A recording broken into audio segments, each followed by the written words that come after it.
Today we're going to bring a mount for your skateboard, and this actually is a wall mount. All right, it's very simple. All you got to do is screw this to the actual wall, and this goes right behind it, and then just set up your skateboard. So we're going to set this up, and you can rotate the skateboard however you want, but we're going to stand it up straight so you guys can see the type of skateboard we have.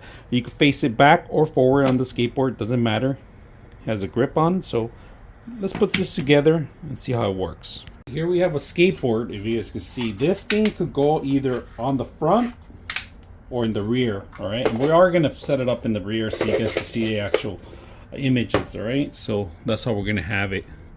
I'm going to set it up that way and see how it looks on the wall, and then set up straight so people can see it when they come in.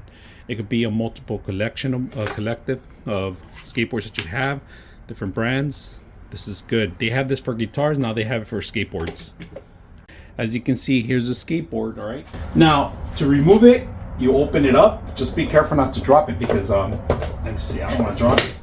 So we got our skateboard out here, put it back in there, one side here, one side there. Now you can rotate this however you want. All right, depends on the fixtures you want to set up, but this is perfect.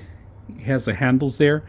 It makes a great conversational piece if you have a collection of skateboards. This is an expensive skateboard, so we're going to set this up. We're going to leave it here so when people come in, they know what they're looking at. So very simple, out of the box. 2 screws, 3 screws, 4 screws, however many screws you got. Drywall screws they give you. So hope you guys enjoy this video.